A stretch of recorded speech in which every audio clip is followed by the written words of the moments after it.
Yan, namumula na naman.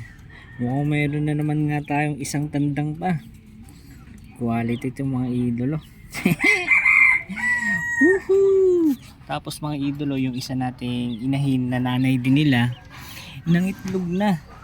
Meron na kagad siyang 6 na itlog. Ang dami, grabe. Biglaan dami yung itlog. Tapos dito, meron pa tayong 2. Hindi na ako nakatiis na hindi tignan mga idolo ng malapitan, yung hinahawakan. Baby pa lang, mailap na talaga. O ito, check it out mga idolo. Mukhang nakalalaki na naman tayo. Tandang, another tandang mga idolo. Ito yung mga kapatid niya nasa loob. Ayan, napakaiilap naman. Masisiw pala ang mailap-ilap na agad. Yung isa nating tandang, yung tatay nila, tandang mahilig. Aking mga kalapate.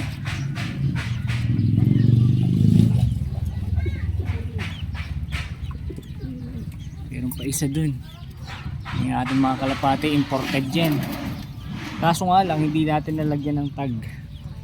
Sa uli lang natin to sa loob. Ito mga idolo, silipin natin.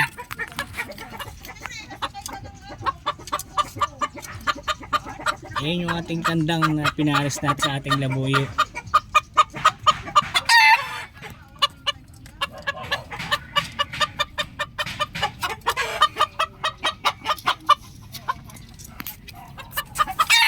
Yung akala ko 6 lang mga idol, 8 pala yung itlog. Ang dami, grabe. Ba't ganun? Ang bilis. Ganun yata talaga pag ibang lahi na yung pinares sa kanya, dumadami yung itlog. Grabe, 8.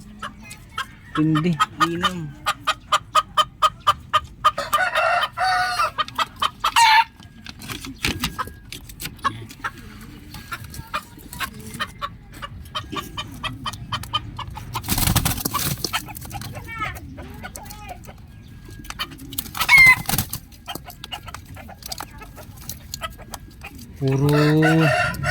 Puro baknot na yung ulo nito mga idolo, natatalop na. Palagi kasing inaasawa. Di naman nangingitlog.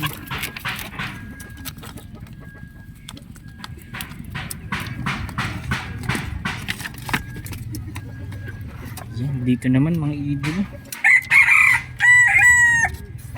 Inahin natin si Putol. Pagkatapos mga idol na pangitlog ng ating inahin dito, ibababa na natin yung ating inahin Putol para makapaglakad-lakad naman siya.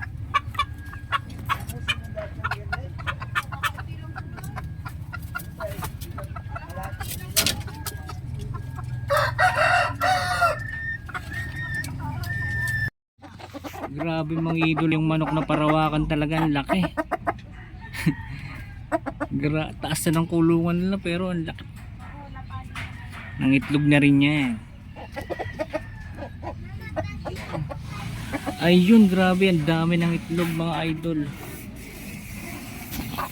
Diyan mga idolo, bali na confirm na natin. Meron na tayong isang tandang sa ating mga sisiw. Bali 3 sisiw, 3 tandang, 3 inahin. Tapos yung parawakan natin doon na 2 kay tatay, pati yung anak niya isang bantam at 6 na kalapate. Alright, ang dami na napapakainin ni Papa Birds.